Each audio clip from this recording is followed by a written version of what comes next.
ഹരേ കൃഷ്ണ. ഓം നമോ ഭഗവതേ വാസുദേവായ.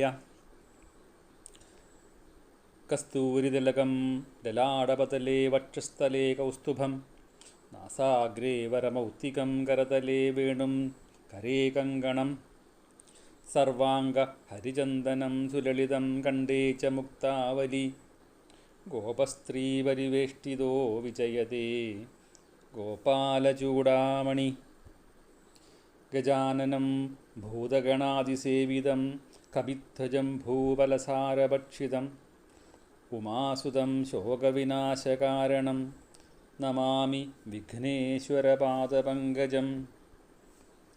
വെള്ളപ്പളുങ്കു നിറമൊത്ത വിദഗ്ധരൂപി കള്ളം കളഞ്ഞു കമലത്തിലെഴുന്ന ശക്തി വെള്ളത്തിലെ തിരകൾ തള്ളിവരും കണക്കെ എന്നുള്ളത്തിൽ വന്നു വിളയാടുക സരസ്വതീ നീ. ഗുരുർബ്രഹ്മ ഗുരുർവിഷ്ണു ഗുരുർദേവോ മഹേശ്വര ഗുരു സാക്ഷാത് പരം ബ്രഹ്മ തസ്മൈ ശ്രീ ഗുരവേ നമഃ. ബ്രഹ്മാനന്ദം പരമസുഗതം കേവലം ജ്ഞാനമൂർത്തിം ദ്വന്ദ്വാതീതം ഗഗനസദൃശം തത്വമസ്യാദിലക്ഷ്യം ഏകം നിത്യം വിമലമചലം സർവധീ സാക്ഷിഭൂതം ഭാവാതീതം ത്രിഗുണരഹിതം സദ്ഗുരും തം നമാമി. നാരായണം പത്മഭുവം വസിഷ്ഠം ശക്തിം ച തത്പുത്രപരാശരം ച വ്യാസം ശുകം ഗൗഡപഥം മഹാന്തം ഗോവിന്ദയോഗീന്ദ്രമഥാസ്യ ശിഷ്യം ശ്രീശങ്കരാചാര്യമഥാസ്യ പത്മ പാദം ച ഹസ്താമലകം ച ശിഷ്യം തം തോടകം വർത്തികകാരമന്യാത് അസ്മദ്ഗുരുർ സന്തതമാനതോസ്മി. സദാശിവസമാരംഭാം ശങ്കരാചാര്യമധ്യമാം അസ്മദാചാര്യപര്യന്താം വന്ദേ ഗുരുപരംപരാം. ഹരേ നാരായണ. ഹരേ കൃഷ്ണ. ഹരേ കൃഷ്ണ. ഇന്ന് നമ്മൾ ആ തത്വവിചാരത്തിൽ സാഖ്യം എന്ന് പറഞ്ഞിട്ടുള്ള ആ സബ്ജക്റ്റിനെ പറ്റിയിട്ട് നമുക്ക് പറയാം. ഷഡ്ദർശനങ്ങളിൽ, അതായത് വേദത്തെ പ്രമാണമാക്കിയിട്ടുള്ള ആസ്തികന്മാരുടെ ദർശനത്തിൽ 6 ഉണ്ട് എന്നുള്ളത് കഴിഞ്ഞ ആഴ്ച പറയേണ്ടായി. സാഖ്യം, യോഗം, വൈശേഷികം, ന്യായം, പൂർവമീമാംസ, ഉത്തരമീമാംസ, ഇങ്ങനെ 6 ഉണ്ടെന്ന് പറയേണ്ടായി. അതിൽ നമുക്ക് തുടങ്ങേണ്ടത് സാഖ്യത്തിൽ കൂടെ നമുക്ക് തുടങ്ങണം. അപ്പോൾ ആദ്യത്തെ സബ്ജക്റ്റാണ് സാഖ്യം. ഈ സാഖ്യം എന്ന് പറഞ്ഞാൽ എന്താണെന്നുള്ളത് നമുക്ക് ആദ്യം മനസ്സിലാക്കാം. ഈ ക്യ എന്ന ധാതുവിൽ നിന്ന് സം എന്ന ഉപസർഗം ചേർന്നപ്പോഴാണ് സാഖ്യം എന്നുള്ള വാക്കുണ്ടായത്. എന്താ ഈ ക്യ എന്ന് പറഞ്ഞിട്ടുണ്ടെങ്കിൽ നന്നായി പറയുക എന്നുള്ളതാണ്. അതായത് ഈ സമ്യക് എന്ന് അതായത് സം എന്ന് പറഞ്ഞിട്ടുണ്ടെങ്കിൽ സമ്യക് എന്നുള്ളതാണ്. അപ്പോൾ സാഖ്യം എന്ന് പറഞ്ഞിട്ടുണ്ടെങ്കിൽ അതിൻ്റെ അർത്ഥം എന്തെങ്കിലും പറയുമ്പോൾ അത് നന്നായിട്ട് കഥനം ചെയ്യുക, സമ്യക്കായി കഥനം ചെയ്യുക, പറയുക എന്നുള്ളതാണ് സാഖ്യം എന്നുള്ളത്. അപ്പോൾ എന്താണ് പറയേണ്ടത് ഈ സബ്ജക്റ്റിൽ? അതായത് നന്നായിട്ട് പറയണം എന്നുണ്ടെങ്കിൽ ഈശ്വരനെ പറ്റി നന്നായിട്ട് പറയുക. അതാണ് ഈ സാഖ്യ ശാസ്ത്രത്തിൽ നമ്മൾ പറഞ്ഞ് മനസ്സിലാകേണ്ടത്. പിന്നെ ഈ സാഖ്യം എന്ന് പറഞ്ഞിട്ടുണ്ടെങ്കിൽ സംഖ്യ എന്ന് പറയും. അത് ഗണനാത്മകമായിട്ട് സംഖ്യ പറഞ്ഞിട്ടുണ്ടെങ്കിൽ എണ്ണുക എന്ന് പറയും. പിന്നെ അതുമാതിരി ഖ്യാതി എന്ന് പറഞ്ഞിട്ടുണ്ടെങ്കിൽ നല്ല പ്രശസ്തി, ഇതൊക്കെ അർത്ഥമുള്ളത് ഒക്കെ പറയാം.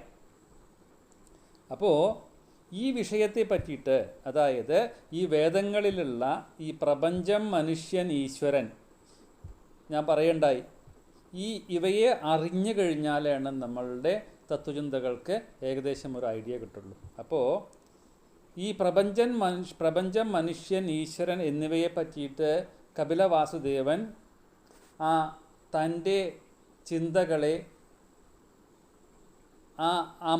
അമ്മയ്ക്ക് പറഞ്ഞു കൊടുക്കുന്ന രീതിയിൽ നമുക്കൊക്കെ അവതരിപ്പിച്ചു. അതാണ് ശരിയായിട്ടുള്ള രൂപം. ഈ സാഖ്യദർശനം എന്ന് പറഞ്ഞിട്ടുള്ള ഈ ഒരു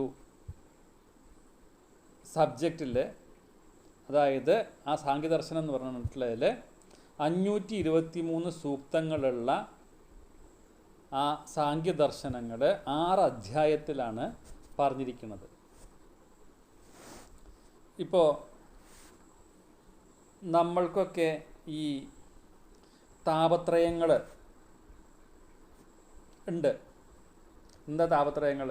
ആധ്യാത്മികം, ആദിഭൗതികം, പിന്നെ ആദിദൈവികം. ഈ പറഞ്ഞിട്ടുള്ള 3 കാര്യങ്ങളാണ് താപത്രയങ്ങൾ എന്ന് പറയുന്നത്. അപ്പോൾ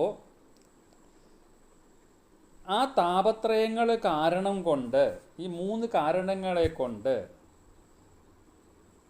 സത്തിനെ മനസ്സിലാക്കാൻ, സത്ത് എന്ന് പറഞ്ഞിട്ടുണ്ടെങ്കിൽ ഭഗവാൻ, സത്യം, സത്യത്തെ അറിയാനുള്ള ജിജ്ഞാസ നമുക്കുണ്ടായി. അപ്പോൾ എന്തു കാരണം കൊണ്ടാണ് ഭഗവാനെ അറിയാനുള്ള ആഗ്രഹം നമ്മളുടെ ഉള്ളിലുണ്ടായത്? നമ്മൾക്കുള്ള വിഷമം വരുമ്പോൾ, അല്ലേ?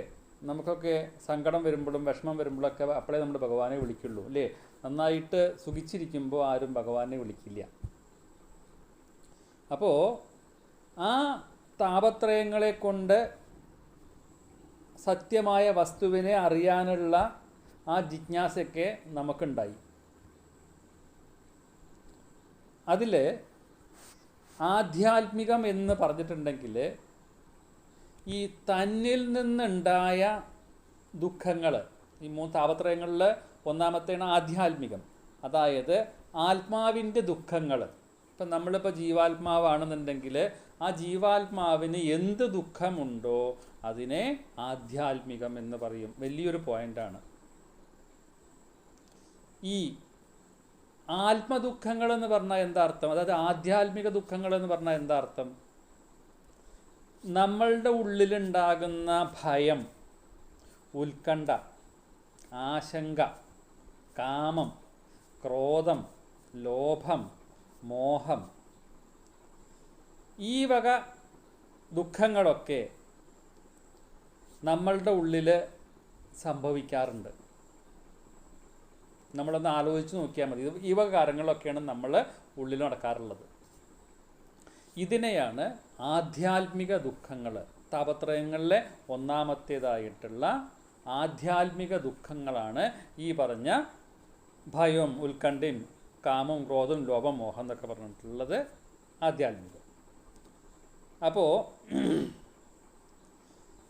ഇവയൊക്കെ ഉണ്ടാകുമ്പോൾ ഞാൻ നേരത്തെ പറഞ്ഞ മാതിരി ഭഗവാനെ അറിയാനുള്ള ആ ജിജ്ഞാസ നമ്മളുടെ ഉള്ളിലുണ്ടാവും. ഭഗവാൻ മാത്രമേ ഒരു സൊല്യൂഷനുള്ളൂ എല്ലാറ്റിനും, അല്ലാണ്ട് വേറെ ഒന്നും ഇല്ല, അല്ലേ?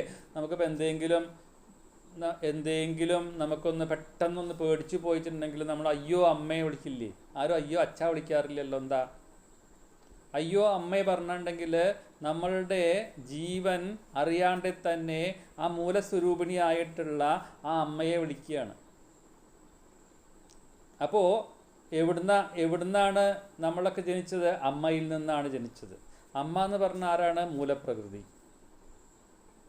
അപ്പോൾ അതുകൊണ്ടാണ് നമ്മൾ അറിയാതെ നമ്മളുടെ ജീവൻ, നമ്മൾ ഉണ്ടാക്കുന്ന ശബ്ദങ്ങളൊക്കെ എവിടുന്നാണ് വരണത് വെച്ചിട്ടുണ്ടെന്നുണ്ടെങ്കിൽ ഇതൊക്കെ ഭഗവാൻ ചെയ്യണതാണ്. അതായത് ശബ്ദസ്വരൂപത്തിൽ കൂടെ നമ്മളുടെ ആ വായെ കൂടെ വർത്തയ്ക്ക് വരണത്. അത് വലിയൊരു സബ്ജക്റ്റ്, അത് എനിക്കറിയില്ല. ഇതൊക്കെ എങ്ങനെയാണ് ശബ്ദം ഉണ്ടാവണം എന്നുള്ളതൊക്കെ എന്താ പറയുക, ഉദ്ധവർക്ക് ഭഗവാൻ പറഞ്ഞു കൊടുക്കുന്നുണ്ട്. ആ അധ്യായങ്ങളൊക്കെ വരട്ടെ, അപ്പം നമുക്ക് നോക്കാം എങ്ങനെ നമ്മുടെ ഉള്ളിൽ നിന്ന് ശബ്ദങ്ങൾ ഉണ്ടാവണത് എന്നുള്ളതൊക്കെ. അപ്പോൾ ഇവിടെ ആധ്യാത്മിക ദുഃഖങ്ങളെ പറ്റി നമ്മൾ മനസ്സിലായി, താപത്രയങ്ങൾ. രണ്ടാമത്തെ ദുഃഖമാണ് ഭൗതിക ദുഃഖങ്ങൾ. ആദി ഭൗതികം എന്ന് പറഞ്ഞിട്ടുണ്ടെങ്കിൽ ഒന്ന് ആധ്യാത്മികം, ഒന്ന് ആദി ഭൗതികം. എന്താ ഈ ആദി ഭൗതികം എന്ന് പറഞ്ഞിട്ടുണ്ടെങ്കിൽ ഈ ഭൂതജാലങ്ങളിൽ നിന്ന്, പഞ്ചഭൂതങ്ങളൊക്കെ ഉണ്ടല്ലോ, ആ പഞ്ചഭൂതങ്ങളിൽ നിന്ന് എന്താണ് ഈ, അതായത് മറ്റുള്ളവയിൽ നിന്ന്, തന്നിൽ നിന്നുണ്ടായത് ആത്മദുഃഖങ്ങൾ, മറ്റുള്ളവയിൽ നിന്ന്, മറ്റുള്ള നമ്മളൊക്കെ മറ്റുള്ളതൊക്കെ ഭൂതജാലങ്ങളാണ്. ഇപ്പോൾ ഞാൻ പറഞ്ഞിട്ടുണ്ടെങ്കിൽ എൻ്റെ ആത്മദുഃഖം, അപ്പോൾ എൻ്റെ ഭാര്യ, എൻ്റെ അമ്മ, എൻ്റെ അച്ഛൻ, എൻ്റെ സഹോദരി എന്നൊക്കെ പറഞ്ഞിട്ടുണ്ടെങ്കിൽ അതൊക്കെ മറ്റുള്ള ഭൂതജാലങ്ങളാണ്. യാതൊരു ബന്ധവുമില്ല, വേറൊരു ജീവനാണതൊക്കെ. ഇപ്പം വീട്ടിൽ പട്ടിക്കുട്ടി ഉണ്ടെങ്കിൽ അതൊരു ഭൂതജാലമാണ്, മനസ്സിലാക്കണം. അപ്പോൾ ആ മറ്റുള്ളവയിൽ നിന്ന് ഉണ്ടാകുന്ന രോഗങ്ങൾ, അപകടങ്ങൾ, അഗ്നിഭയം, ജലഭയം, ദുഷ്ടമൃഗങ്ങളുടെ ദംശനങ്ങൾ, അതുമാതിരി ആക്രമണങ്ങൾ, ഇതൊക്കെ പറയാണ് നമുക്കുണ്ടാവുന്ന ആദിഭൗതികം ഇല്ലേ. ഇപ്പോൾ രോഗങ്ങൾ നമുക്കുണ്ടാവുന്നുണ്ട്. നമ്മൾ എന്തെങ്കിലും വല്ല ഇഷ്ടമില്ലാത്ത ഭക്ഷണം അത് കഴിച്ച് വയറിന് കേടൊക്കെ വന്നിട്ടുണ്ടെങ്കിൽ ആയി, അന്നത്തെ ദിവസം കഴിഞ്ഞു. അപകടം, ഇപ്പം നമ്മൾക്കിപ്പോൾ ബസ്സിൽ കയറിക്കൊണ്ടിരിക്കുകയാണ്, അതൊരു ബസ്സും അത് ഈ പറഞ്ഞ മാതിരി ഒരു ഭൂതജാലത്തിൽ കണക്കാക്കാം. അതിന് ജീവൻ വയ്ക്കണം എന്നുണ്ടെങ്കിൽ അതെന്ത് വേണം? അതിന് ഡീസൽ വേണം, എൻജിൻ സ്റ്റാർട്ടാവണം, മിഷനല്ലേ. അതേമാതിരി അപകടങ്ങൾ നമുക്കുണ്ടാവും. ഒന്നും വേണ്ട, നടന്നു പോകുമ്പോൾ കീഴ്പ്പെട്ട് വീണാലും ബസ്സിലൊന്നും കയറേണ്ട ആവശ്യമില്ല. അപകടം ഉണ്ടാകാൻ വേണ്ടിയിട്ട് എന്തുണ്ടെങ്കിലും അപകടങ്ങൾ സംഭവിക്കണം. ഇപ്പോൾ നടന്നു പോകുമ്പോൾ വീണിട്ട് അത് വല്ല പൊട്ടക്കിണറ്റിൽ വീണു, അത് അപകടമായില്ലേ. അപ്പോൾ അങ്ങനെ പിന്നെ തീപിടുത്തം, അഗ്നിഭയം, ഇതൊക്കെ നമുക്ക് ഉണ്ടാവണതാണ്. ജലഭയം, മഴയാണ് നല്ല കോരി ചേക്കണമെങ്കിൽ ചില സുനാമിയൊക്കെ വന്നാൽ ആ പേടി നമുക്കുണ്ട്. പിന്നെ ദുഷ്ടമൃഗങ്ങൾ, നായ കടിക്കുക പറഞ്ഞുള്ള ദുഷ്ടമൃഗങ്ങളുടെ അതൊക്കെ ഉണ്ടാവും. പിന്നെ ആരെങ്കിലും വല്ല കള്ളന്മാർ വന്നിട്ട് നമ്മളെ ആക്രമിക്കുക. ഇതൊക്കെയാണ് ഈ മറ്റുള്ളവയിൽ നിന്ന് കിട്ടുന്ന ആദിഭൗതികം എന്ന് പറയാനുള്ള രണ്ടാമത്തെ താപം. അതാണ് താപത്രയങ്ങളിൽ രണ്ടാമത്തെ താപം. ഇനി ഒന്നും കൂടിയുണ്ട്, ഈ മൂന്നാമത്തെ ആദിദൈവികം. ഇത് നമ്മളുടെ കയ്യിലുള്ളതല്ല. നമ്മൾക്ക്, അതായത് മറ്റുള്ളവരിൽ നിന്നും കിട്ടുന്നതല്ല. ഇത് ഭഗവാൻ തീരുമാനിച്ചിട്ടുള്ള ഒരു കാര്യമാണ്. എന്താ വെച്ചിട്ടുണ്ടെങ്കിൽ ഇപ്പോൾ കോവിഡ് വന്നു, പകർച്ചവ്യാധികൾ, അതൊക്കെ അത് ആദിദൈവികങ്ങളാണ്. പിന്നെ വലിയ ഭൂകമ്പമൊക്കെ വന്നു, വലിയ വെള്ളപ്പൊക്കം വന്നിട്ടുണ്ടെങ്കിൽ ഇതൊക്കെ ഉണ്ടല്ലോ, ഈ വക കാര്യങ്ങളൊക്കെ ആ പ്രകൃതിയുടെ വികൃതികൾ എന്ന് വേണമെങ്കിൽ നമുക്ക് പറയാം. അപ്പോൾ ആദിദൈവികമായിട്ടുള്ള മൂന്നാമത്തെ താപം, ഇതൊക്കെ ആരാ അനുഭവിക്കണത്? നമ്മൾ അല്ലേ. അതാണ് ഈ ആധ്യാത്മികം, അതുമാതിരി ആദിഭൗതികം, അതുമാതിരി ആദിദൈവികം എന്ന് പറഞ്ഞിട്ടുള്ള മൂന്ന് താപത്രയങ്ങൾ ഉള്ളത് കൊണ്ടാണ്, അനുഭവിക്കുന്നത് കൊണ്ടാണ് നമ്മൾക്കെല്ലാം ആ സത്യമായിട്ടുള്ള വസ്തുവിനെ അറിയാനുള്ള ജിജ്ഞാസ ഉണ്ടായത്. അപ്പോൾ ഈ വക എന്താണ് ആത്മദുഃഖങ്ങളൊക്കെ ഉണ്ടല്ലോ, ഈ വക താപത്രയങ്ങളിൽ നിന്ന് നമുക്ക് എന്താ മനസ്സിലാക്കേണ്ടത്? അതിനെ മോചനം നേടണമെന്നുണ്ടെങ്കിൽ നമുക്ക് ഈ പറഞ്ഞ ജിജ്ഞാസ നമുക്കുണ്ടാവണം. എന്താ ഈ ജിജ്ഞാസ എന്ന് പറയാൻ അർത്ഥം? ജ്ഞാതും ഇച്ഛ ജിജ്ഞാസ, അതാണ് സംസ്കൃതത്തിൽ പറയണത്. ജ്ഞാതും ഇച്ഛ ജിജ്ഞാസ. അതിൻ്റെ അർത്ഥം എന്ന് വെച്ചിട്ടുണ്ടെങ്കിൽ അറിയാനുള്ള ആഗ്രഹമാണ് ജിജ്ഞാസ. അതാണ് ജ്ഞാതും പറയാ, അറിയാനുള്ളത്. ഇച്ഛ, ആഗ്രഹം. അപ്പോൾ അറിയാനുള്ള ആഗ്രഹത്തിന് ജിജ്ഞാസ, അതാണ് ജ്ഞാതും ഇച്ഛ ജിജ്ഞാസ എന്ന് പറയണത്. കാരണം എന്താ വെച്ചിട്ടുണ്ടെങ്കിൽ എന്തിനാ ജിജ്ഞാസ ഉണ്ടാവണത്? ഈ മനുഷ്യർ എപ്പോഴും ഈ ദുഃഖം അനുഭവിക്കുന്നവരാണ്, ഈ താപത്രയങ്ങൾ അനുഭവിക്കുന്ന ആൾക്കാരാണ്. അപ്പോൾ എന്നാലോ ഇതേ മനുഷ്യന്മാരെന്നെ എപ്പോഴും സുഖത്തിൻ്റെ പിന്നാലെ ഓടുന്ന ആൾക്കാരാണ്. നമ്മളൊക്കെ തന്നെയാണ്. എന്നിട്ട് കിട്ടണതോ ദുഃഖം അനുഭവിക്കുന്ന.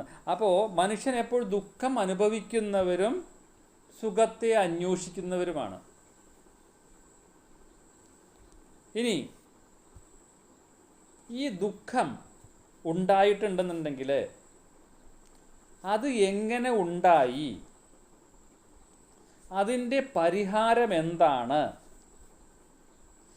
എന്നെല്ലാം ചിന്തിക്കുന്നതിനെയാണ് സാഖ്യചിന്ത എന്ന് പറയുന്നത്. മനസ്സിലാക്കണം കേട്ടോ, കടിച്ചാൽ പൊട്ടാത്ത വാക്കുകൾ തന്നെയാണ് ഇതൊക്കെ. സാഖ്യചിന്ത കേട്ടിട്ടുണ്ടെങ്കിൽ ഉണ്ടല്ലോ ഇതൊക്കെ ഉറപ്പായിട്ടും മനസ്സിലാകട്ടോ, ഒരു സംശയവും വേണ്ട. കേട്ട് ഇരുന്ന് എഴുതി പഠിച്ച് ഉണ്ടെങ്കിലോ ഇതൊക്കെ നമ്മളുടെ ഉള്ളിൽ കയറും. എല്ലാവരുടെ ബുദ്ധിയും ഒരേ മാതിരി തന്നെയാണ്.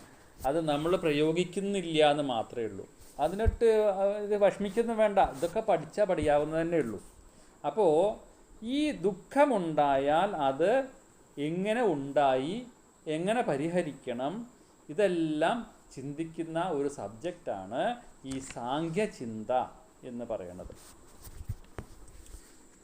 ഇതിൽ സാഖ്യചിന്തയിൽ ഒന്നാമത്തെ ഒരു കാര്യമാണ്, അതായത് ഒന്നാമത്തെ സബ്ജക്റ്റാണ്, അറിയേണ്ട സബ്ജക്റ്റാണ് കാര്യകാരണ സിദ്ധാന്തം. രണ്ടാമത്തെയാണ് പ്രകൃതി പുരുഷ സംയോഗം എന്നുള്ള ഈ രണ്ട് സബ്ജക്റ്റിനെ പറ്റിയിട്ടാണ് നമ്മൾ മനസ്സിലാക്കേണ്ടത് ഈ സാഖ്യ ദർശനത്തിൽ കൂടെ മെയിനായിട്ട്. പിന്നെ അതിൽ കുറേ ഉണ്ട് കേട്ടോ, നമുക്ക് മെയിനായിട്ടുള്ള കാര്യങ്ങളാണ് പറയേണ്ടത്. അതായത് ഈ പ്രകൃതിയും പുരുഷനും തമ്മിലുള്ള സംയോഗം എന്താണ് എന്നുള്ളത് മനസ്സിലാക്കണം. അതുമാതിരി കാര്യകാരണ സിദ്ധാന്തം എന്താണെന്നുള്ളത് നമ്മൾ മനസ്സിലാക്കണം. ഇപ്പോൾ ആ സാഖ്യത്തിൽ കൂടെ നമ്മൾ പോവുകയാണെന്നുണ്ടെങ്കിൽ ഇത് പ്രകൃതിയും ഭഗവാനും തമ്മിലുള്ള ആ ബന്ധം എന്താണ് എന്നുള്ളത് പഠിക്കാനാണ്. അതായത് ആ ഏകനായിട്ടുള്ള ആ പരമാത്മാവിൽ നിന്ന് ഈ പ്രകൃതിയും പുരുഷനും ഈ പ്രപഞ്ചവും എല്ലാം ഉണ്ടായി.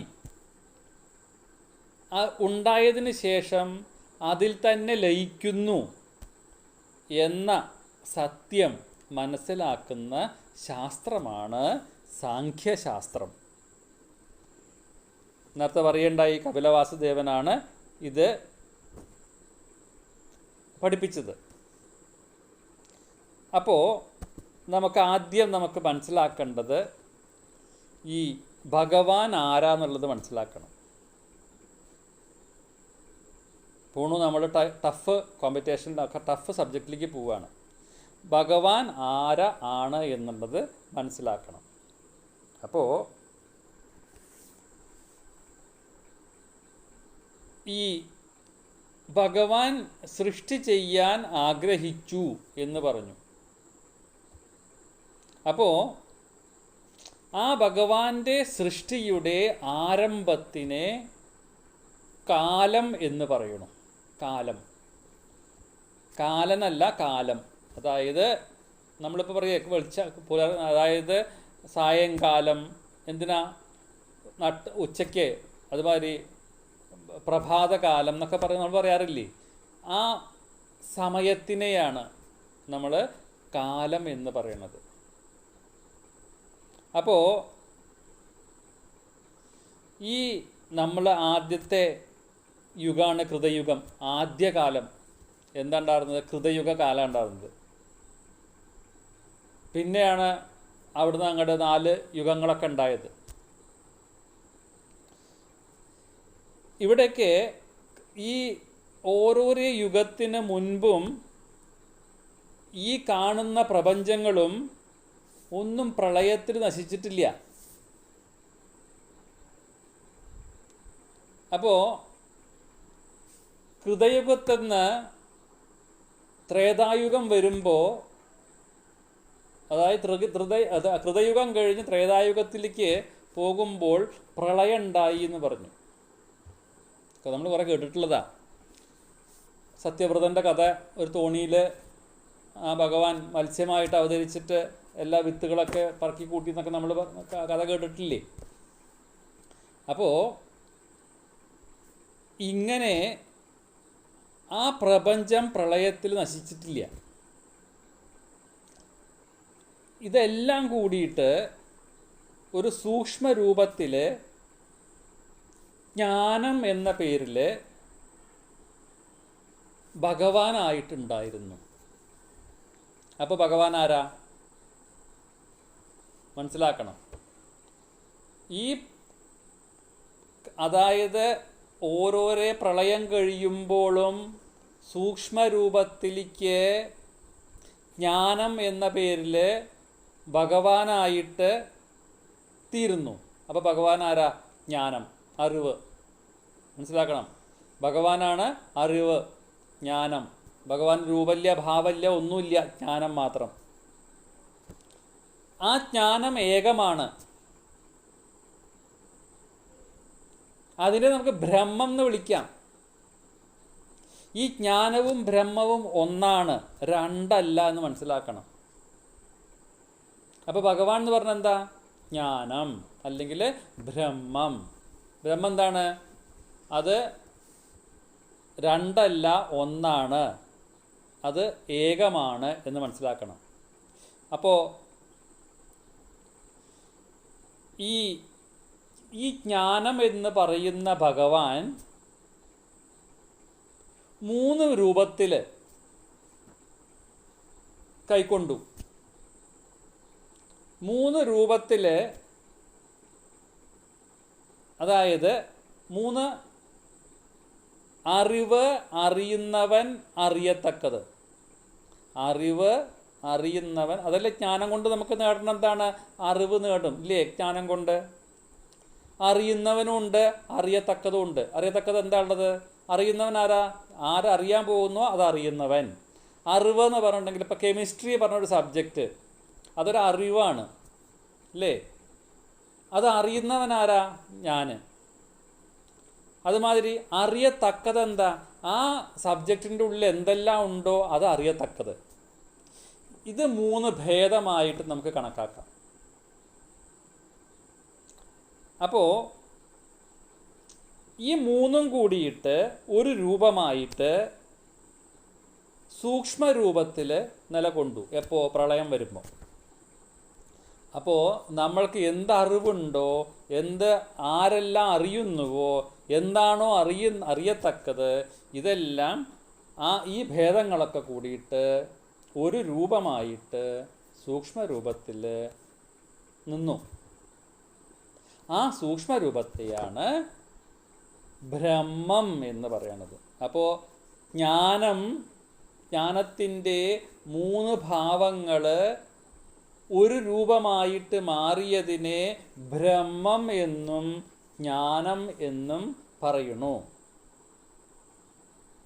അപ്പോൾ ഭഗവാൻ എന്ന് പറഞ്ഞാൽ എന്താർത്ഥം? ജ്ഞാനമാണ്. അതാണ് ജ്ഞാനസ്വരൂപൻ. ആ ജ്ഞാനത്തെ അറിയുന്നതാണ് നമ്മൾക്ക് പഠിക്കേണ്ട സാഖ്യശാസ്ത്രം. അതാണ് ആ ഭഗവാനെ പഠിക്കേണ്ടതാണ്. ആ ജ്ഞാന സമ്പാദനമാണ് നമ്മൾക്ക് വേണ്ടത്. അതായത് നമ്മൾക്ക് ജ്ഞാനമുണ്ടായാൽ ഭഗവാനെ അറിയാൻ പറ്റും. മനസ്സിലാക്കണം. അപ്പോൾ ഈ ബ്രഹ്മം എന്ന് പറഞ്ഞാലും അത് ജ്ഞാനം എന്നാണ്, ജ്ഞാനം എന്ന് പറഞ്ഞാലും ബ്രഹ്മം എന്നാണ്. ജ്ഞാനം എന്ന് പറഞ്ഞാൽ അത് ഭഗവാനാണ്, ബ്രഹ്മം എന്ന് പറഞ്ഞാലും ഭഗവാനാണ്. ഇതെല്ലാം കൂടിയിട്ട് ഒരു സൂക്ഷ്മരൂപത്തിൽ ആർക്കും കാണാൻ പറ്റാതെയും, ഒരു സൂക്ഷ്മരൂപം എന്ന് പറഞ്ഞാൽ എന്താ? എല്ലാം കൂടിയിട്ട് അടങ്ങിയിട്ട് ഒന്നിൽ പോയി ചെന്ന് ചേർന്നതിന്. അപ്പോൾ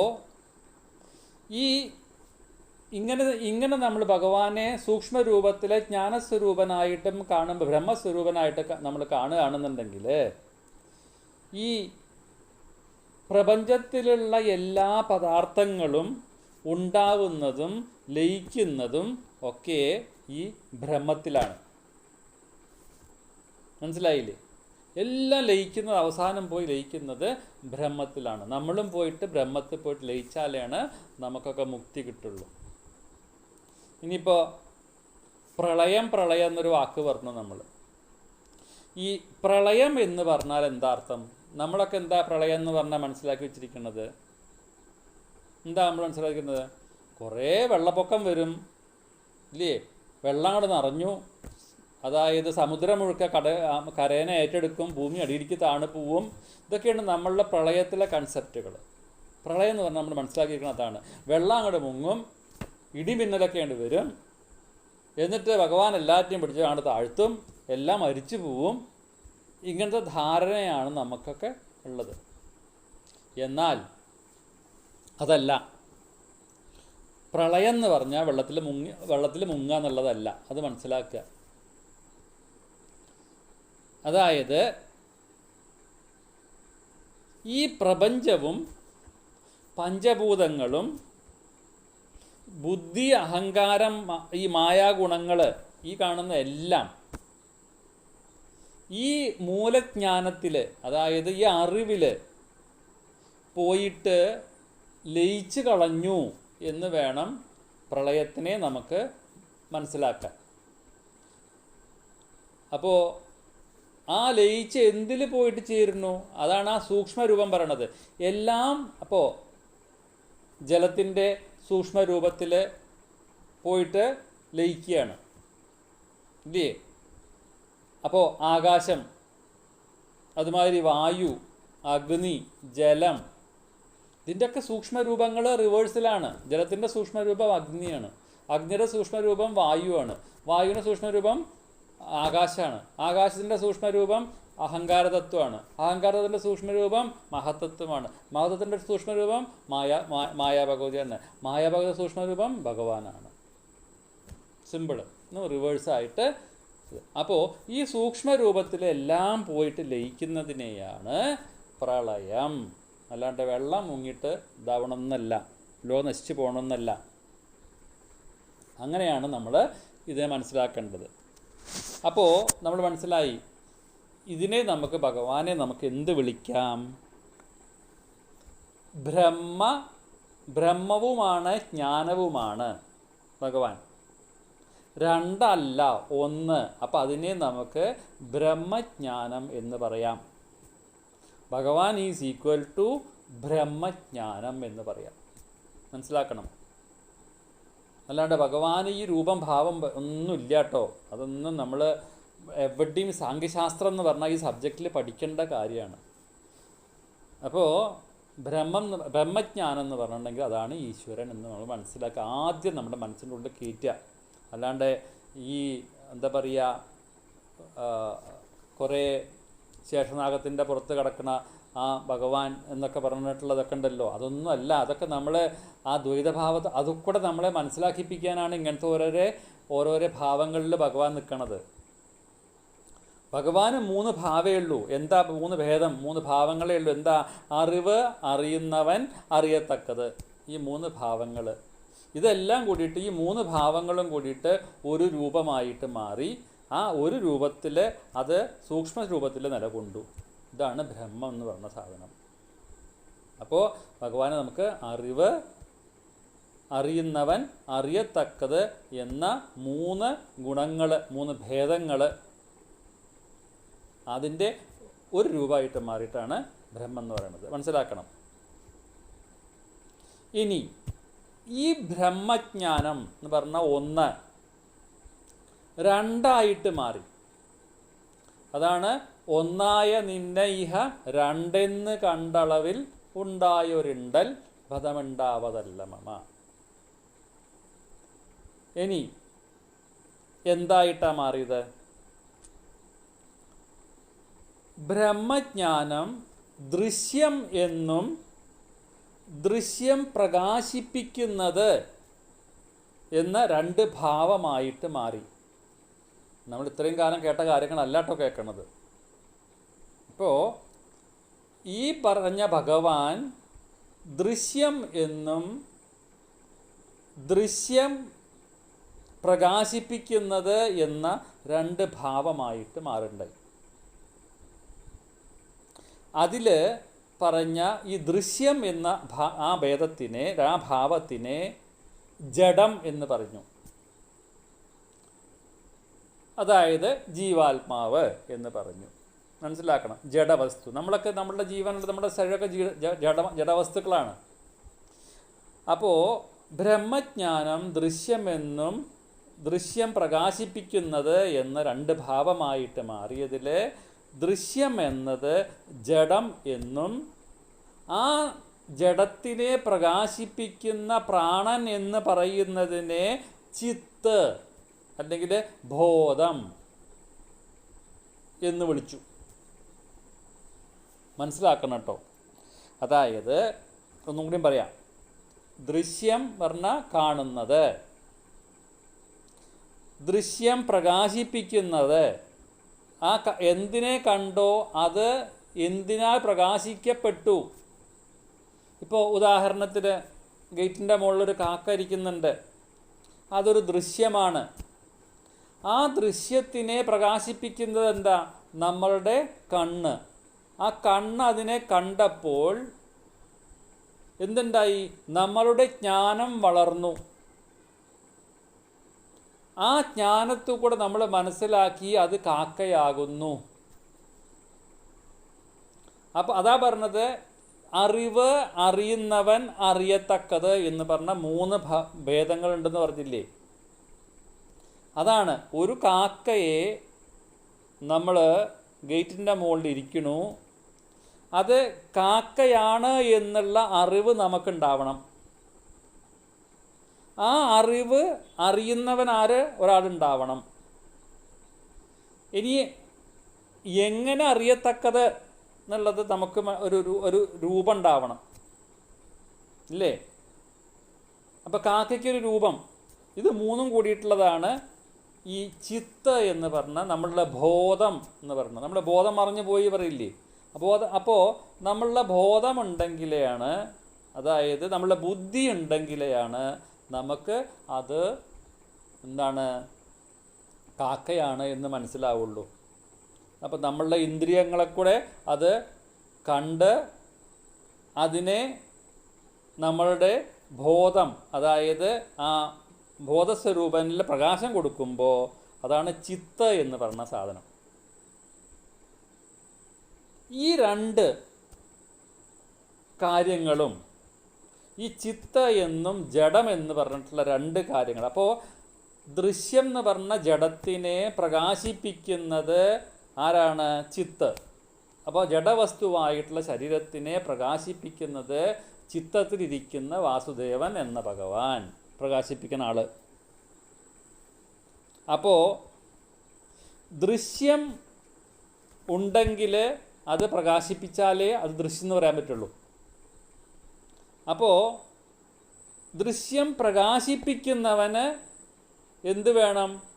ദൃശ്യമുണ്ടെങ്കിലേ പ്രകാശിപ്പിക്കാൻ പറ്റുള്ളൂ. ഭയങ്കര സബ്ജക്റ്റ് ആട്ടോ അത്. ദഹിക്കാൻ നല്ല ബുദ്ധിമുട്ടുണ്ട് ഉള്ള കാര്യം ഞാൻ പറയാം. നമുക്ക് തന്നെ, എനിക്ക് തന്നെ കൺഫ്യൂഷൻ ആവുള്ളൂ കുറേയൊക്കെ ഇത് പറയുമ്പോൾ. അപ്പോൾ ഈ 2 എണ്ണം, ഇത് എവിടുന്നുണ്ടായ 2 എണ്ണം? ബ്രഹ്മജ്ഞാനം എന്ന് പറയുന്ന ഭഗവാനിൽ നിന്നാണ് ഈ 2 എണ്ണം ഉണ്ടായത്. എന്ത്? ജഡമെന്നും ചിത്തെന്നും. ദൃശ്യത്തിൻ്റെ രൂപം ആണ് ജഡം, ദൃശ്യത്തിൻ്റെ ഭാവമാണ് ജഡം. ആ ദൃശ്യത്തെ പ്രകാശിപ്പിക്കുന്നവനാണ് സച്ചിദാനന്ദമൂർത്തിയായിട്ടുള്ള സത്ത് എന്ന് പറയുന്ന ചിത്ത എന്ന് പറഞ്ഞ ബോധസ്വരൂപൻ. ഇവ 2ഉം ഈ പറഞ്ഞ ഏകമായ ബ്രഹ്മത്തിൻ്റെ, ആ ബ്രഹ്മജ്ഞാനത്തിൻ്റെ വ്യവഹാരത്തിന് കാരണമായി. അപ്പോൾ അവിടെയാണ് ഭഗവാന് സൃഷ്ടിയുടെ ആ ആരംഭം എന്ന് പറയുന്നത്. മനസ്സിലാക്കണം. ഈ ബ്രഹ്മജ്ഞാനമാകുന്ന ആ ഭഗവാന് വ്യവഹരിക്കണമെന്ന് തോന്നിയപ്പോൾ അത് കാരണമായിട്ട് ഭവിച്ചു. അപ്പം എന്തുണ്ടായി? ഇതിൽ ഈ ദൃശ്യം എന്ന് പറയുന്ന ജഡം അതൊരു കാര്യമായിട്ട് മാറി. അപ്പോൾ ദൃശ്യം കാര്യമായിട്ടും കാരണമായിട്ടും, അപ്പം ഞാൻ നേരത്തെ പറഞ്ഞു ദൃശ്യമുണ്ടെങ്കിലേ ദൃശ്യം പ്രകാശിപ്പിക്കുന്നുണ്ടാവുള്ളൂ, ദൃശ്യം പ്രകാശിപ്പിക്കുന്നുണ്ടെങ്കിലേ ദൃശ്യമുണ്ടാവുള്ളൂ. ഇതിനെ കൊണ്ടുപോയിട്ട് കാര്യകാരണങ്ങളായിട്ട് മാറുകയാണ്. അപ്പോൾ ഈ ദൃശ്യം എന്ന് പറഞ്ഞ സാധനം പോയിട്ട്, അതായത് ജഡം എന്ന് പറഞ്ഞ സാധനം കാര്യമായിട്ടും കാരണമായിട്ടും പ്രകൃതി എന്ന രൂപത്തിൽ ഭാവത്തിൽ നിലകൊണ്ടു. വേണമെങ്കിൽ ഇത് എഴുതിയെടുത്ത് പഠിച്ചോളൂ കേട്ടോ. അതായത് ഈ ദൃശ്യം എന്ന് പറഞ്ഞ ആ ഭാവം കാര്യമായിട്ടും കാരണമായിട്ടും എന്ന രൂപത്തിൽ പ്രകൃതി എന്ന ഭാവത്തിൽ നിലകൊണ്ടു. അപ്പോൾ ആ ബ്രഹ്മജ്ഞാനം രണ്ടായിട്ട് മാറിയപ്പോൾ, രണ്ട് ഭാവമായി മാറിയതിൽ ദൃശ്യം പ്രകൃതിയായിട്ട് ജഡവസ്തുവായിട്ട് പ്രപഞ്ചമായിട്ട് അത് മാറി. അപ്പോൾ ആ പ്രകാശിപ്പിക്കുന്ന ചിത്ത് എന്ന് പറഞ്ഞിട്ടുള്ളതുണ്ടല്ലോ, ആ ചിത്ത് പുരുഷനായിട്ട് മാറി. അപ്പോൾ എന്തിനെ പ്രകാശിപ്പിക്കുന്നുവോ അതിനെ ചിത് സ്വരൂപനായിട്ട് പുരുഷനായിട്ട് അത് മാറിത്തീർന്നു, വിരാട് പുരുഷനായിട്ട് മാറിത്തീർന്നു എന്ന് വയ്ക്കാം. അപ്പോൾ പ്രകൃതിയുടെയും പുരുഷൻ്റെയും അർത്ഥം നമുക്ക് മനസ്സിലായി ഇല്ലേ? ഈ ദൃശ്യം പ്രകാശിപ്പിക്കുന്നവനും. അപ്പോൾ ദൃശ്യം എന്ന് പറഞ്ഞ ജഡം നമ്മളുടെ ശരീരത്തിനെ പ്രകാശിപ്പിക്കുന്ന ഭഗവാനാണ്.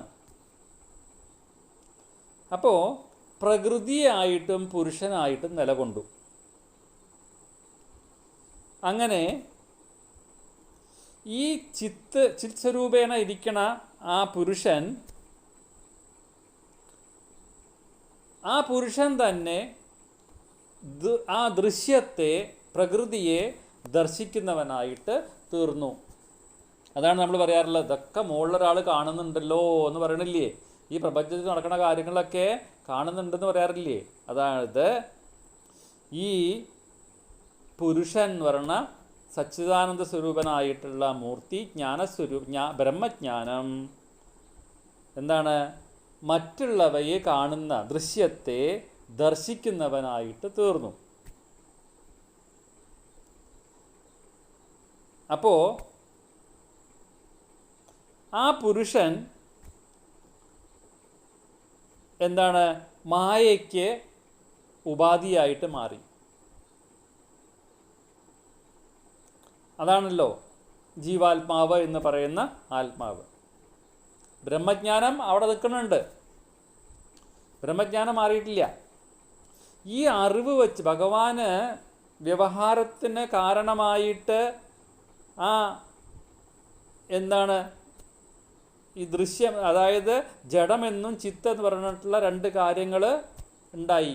ജീവാത്മാവ് എന്ന് പറയുന്ന ആ ചിത്ത് എന്ന് പറയുന്നതും ജഡമായിട്ടുള്ള ശരീരം കൂടിയിട്ട്, അതാണ് ജീവാത്മാവ് എന്ന് പറയുന്നത്.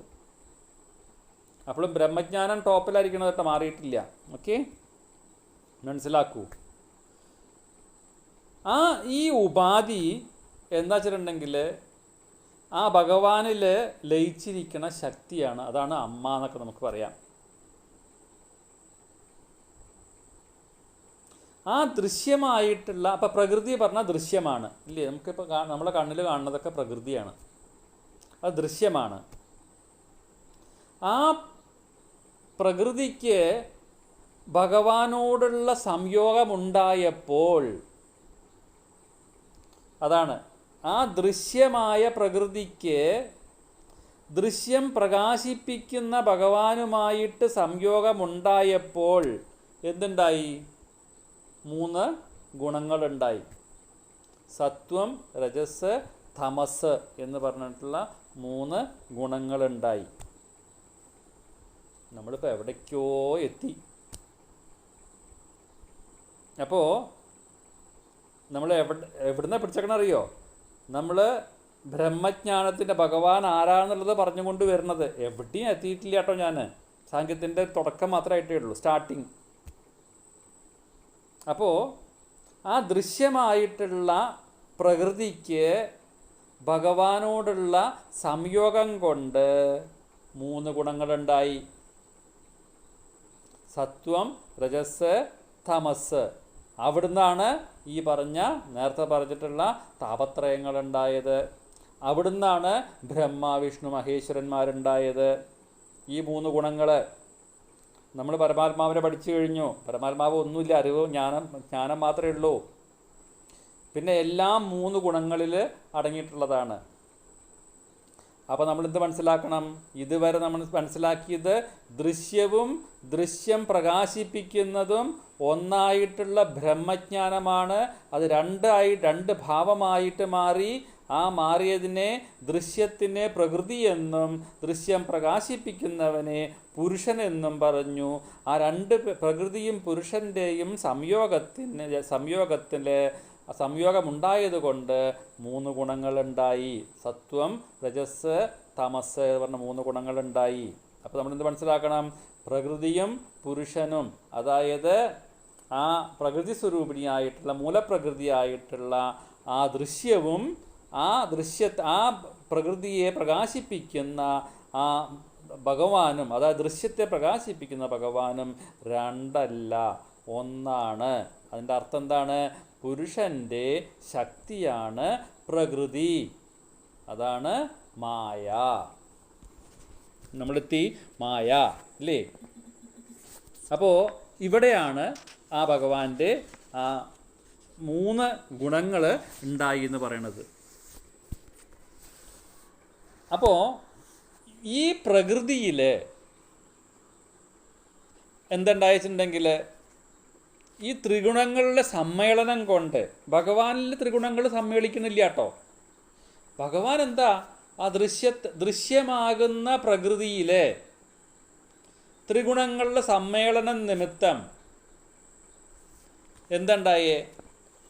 പുതിയ ഒരു തത്വം ഉണ്ടായി. ആ തത്വം, അതായത് ഒന്നുകൂടി പറയാം, ഈ പ്രകൃതിയിൽ നിന്ന്, അതായത് 2 ഗ്രൂപ്പ് പറഞ്ഞു. ദൃശ്യമാകുന്ന പ്രകൃതി, ദൃശ്യം പ്രകാശിപ്പിക്കുന്നവനായിട്ടുള്ള പുരുഷൻ ഭഗവാൻ. ഭഗവാനത് യാതൊരു ബന്ധവുമില്ല. ഭഗവാൻ ഉണ്ടെങ്കിലേ പ്രകൃതി ഉണ്ടാവുള്ളൂ, പ്രകൃതി ഉണ്ടെങ്കിലേ ഭഗവാൻ ഉണ്ടാവുള്ളൂ. നേരത്തെ പറഞ്ഞു, ദൃശ്യം ഉണ്ടെങ്കിൽ ദൃശ്യം കാണുന്ന ഒരാൾ വേണം. ദൃശ്യം കാണുന്ന ആൾക്ക് ദൃശ്യമുണ്ടെങ്കിലേ കാണാൻ പറ്റുള്ളൂ. അപ്പോൾ 2 ഒന്നാണ്, 2 അല്ല.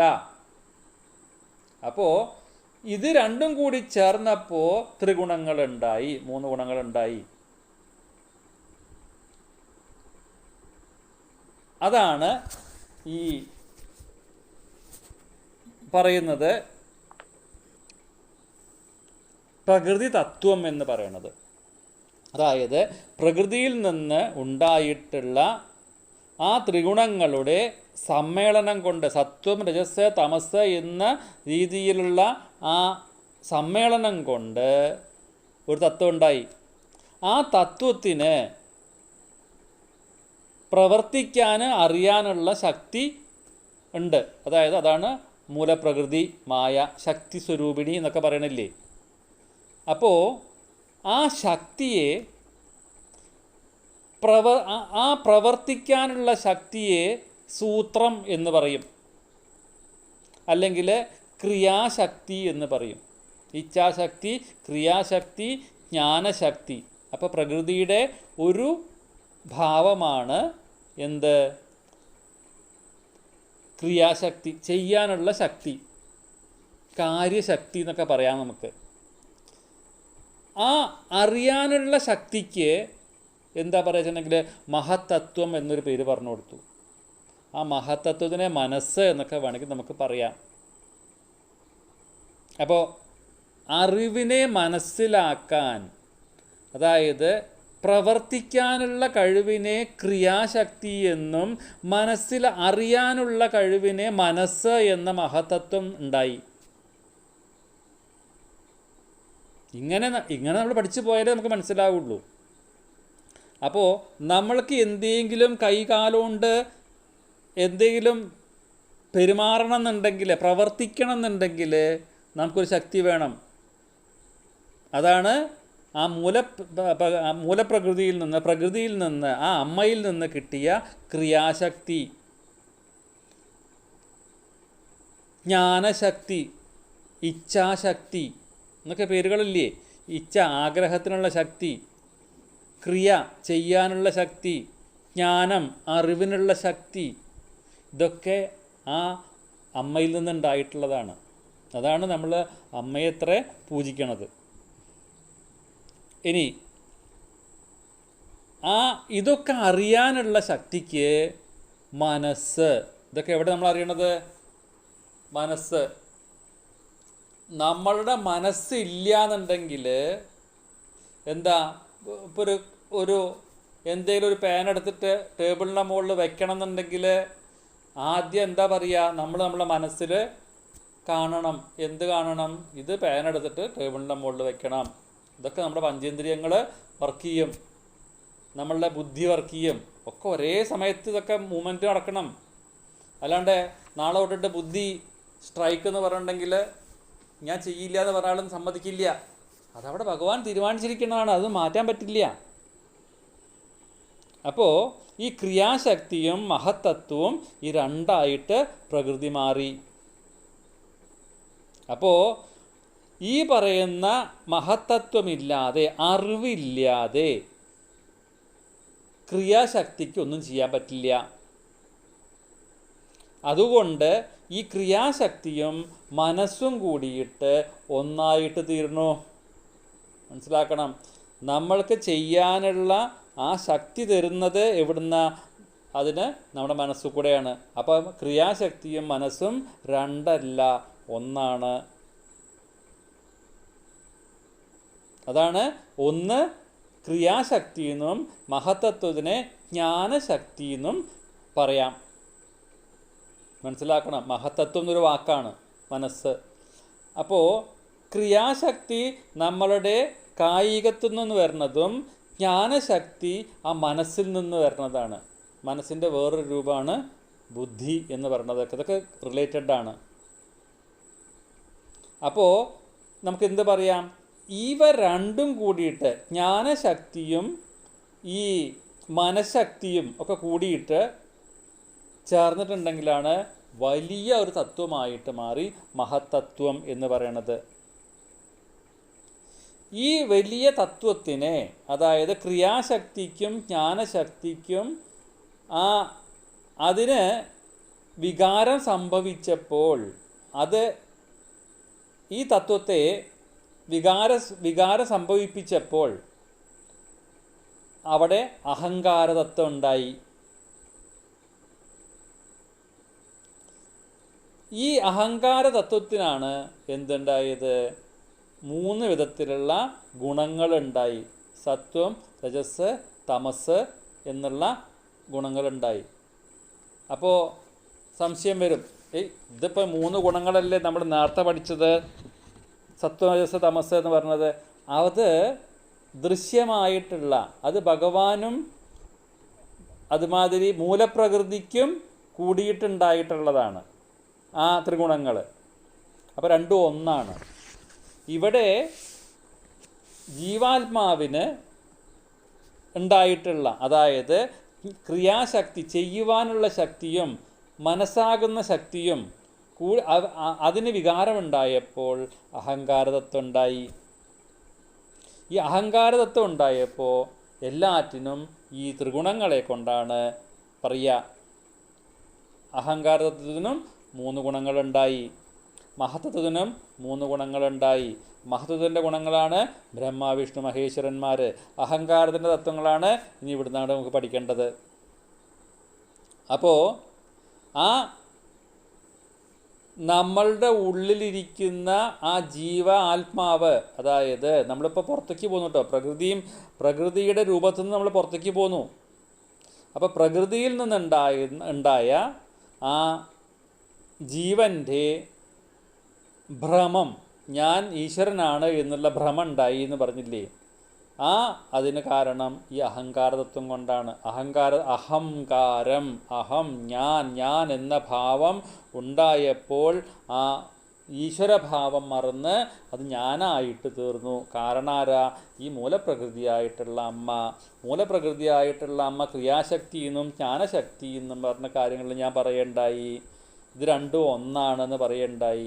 ഈ രണ്ടും കൂടിയപ്പോൾ മഹതത്വം ഉണ്ടായപ്പോൾ അതിന് വികാരം പ്രാപിച്ചപ്പോൾ അഹങ്കാരതത്വം ഉണ്ടായി എന്ന് പറഞ്ഞു. ആ അഹങ്കാരതത്വത്തിൽ നിന്ന് അവിടെ നിന്നാണ് അഹങ്കാരതത്വം ഉണ്ടായപ്പോഴാണ് അഹം, ഞാൻ. അപ്പം അവിടെയാണ് ജീവൻ ഉദിക്കണത്, ജീവാത്മാവ് ഉദിക്കണത്. ആ അഹങ്കാരതത്വത്തിൽ നിന്നാണ് ബാക്കിയുള്ള കാര്യങ്ങളൊക്കെ ഉണ്ടായത്. സാത്വിക അഹങ്കാരം, രാജസ അഹങ്കാരം, താമസ അഹങ്കാരം എന്നീ പേരിലുള്ള കുറേ അഹങ്കാര തത്വങ്ങളൊക്കെ അതിൽ നിന്ന് ഉണ്ടായി എന്നാണ് പറയണത്.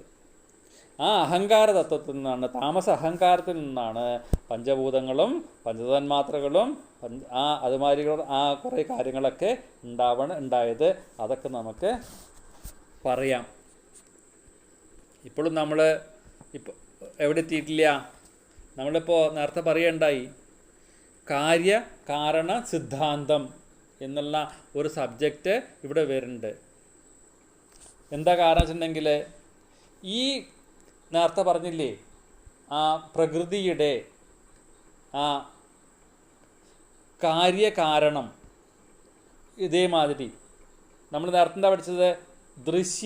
ദൃശ്യം പ്രകാശിപ്പിക്കുന്നവൻ എന്ന് പറഞ്ഞു, രണ്ടും ഒന്നാണെന്ന് പറഞ്ഞു. ഇനി നമുക്ക് പറയേണ്ടത് കാര്യകാരണ സിദ്ധാന്തം പറയണം. അതുമാതിരി ഇപ്പോൾ പ്രകൃതി പുരുഷ സംയോഗത്തിന് നമുക്ക് പറ്റി പഠിക്കണം എന്ന് പറഞ്ഞു സാഖ്യശാസ്ത്രത്തിൽ. ഇന്നിപ്പോൾ നമ്മൾ സാഖ്യത്തിൽ കൂടെ ഭഗവാൻ ആരാണ് എന്ന് നമ്മൾ മനസ്സിലായി. എന്താണ് ഭഗവാൻ എന്നുള്ളത് മനസ്സിലായി. വെറും ബ്രഹ്മജ്ഞാനം, ഭഗവാന് രൂപമില്ല, ഭാവമില്ല, ഭേദമില്ല എന്നൊക്കെ പറയണതിൻ്റെ അർത്ഥം തന്നെയാണ് ബ്രഹ്മജ്ഞാനമാണ് ഭഗവാൻ. മനസ്സിലാക്കണം കേട്ടോ. ഈ ഒരു പോയിന്റിൽ പിടിച്ചാലാണ് നമുക്ക് മനസ്സിലാവുള്ളൂ. അപ്പോൾ ഈ വക കാര്യങ്ങളൊക്കെ അറിയുന്നവൻ, അറിയത്തക്കത് എന്ന 3 ഭേദത്തെ ഉണ്ടാക്കിയിട്ട് ഒരു രൂപമായിട്ട് സൂക്ഷ്മ രൂപത്തിൽ ഭഗവാൻ നിലകൊണ്ടു. അതിനെ ബ്രഹ്മം എന്ന് പറഞ്ഞു.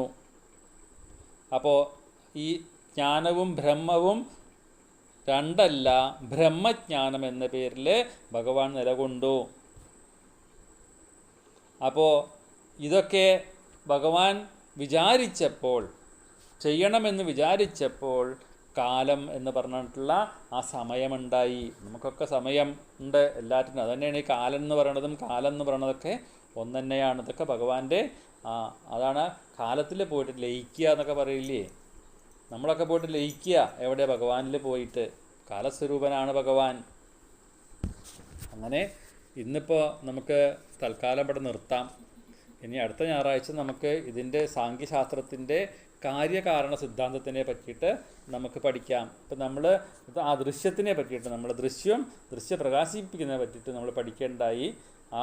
അതായത് ഈ ജഡവസ്തു ചിത്തം എന്ന് പറഞ്ഞാൽ എന്താണെന്നൊക്കെ നമ്മൾ പഠിക്കേണ്ടായി. അതായത് പ്രകൃതി എന്താ, പുരുഷൻ എന്താണെന്നുള്ളത് നമ്മൾ പഠിക്കേണ്ടായി. ഇനി ആ പ്രകൃതി പുരുഷ സംയോഗത്തിനെ പറ്റിയിട്ടൊക്കെ നമുക്ക് പറയണം. അവിടെയാണ് 24 ഘടകങ്ങൾ, ആ പഞ്ചഭൂതങ്ങൾ, അതുമാതിരി കർമ്മേന്ദ്രിയങ്ങൾ, ആ 24 തത്വങ്ങളൊക്കെ നമുക്ക് പഠിക്കണം. എന്തായാലും അടുത്ത ആഴ്ച നമുക്ക് ആ കാര്യകാരണ സിദ്ധാന്തം കൂടി നമുക്ക് പറയാം. അതിനും നമുക്ക് എങ്ങനെയാണ് നമ്മൾ ഇങ്ങനെ നമ്മൾ ഈ ചൂന്ന് പഠിക്കുകയാണെങ്കിൽ മാത്രമേ നമുക്ക് ഈ തത്വവിചാരം എന്നുള്ള ആ ഒരു സബ്ജക്റ്റ് നമുക്ക് മനസ്സിലാവുള്ളൂ. എന്തായാലും തൽക്കാലം നമുക്ക് ഇന്ന് നിർത്താം. ബാക്കി നാളെ ആവാം. ഹരേ നാരായണ, ഹരേ രാമ രാമ രാമ ഹരേ ഹരേ, ഹരേ കൃഷ്ണ കൃഷ്ണ കൃഷ്ണ ഹരേ ഹരേ.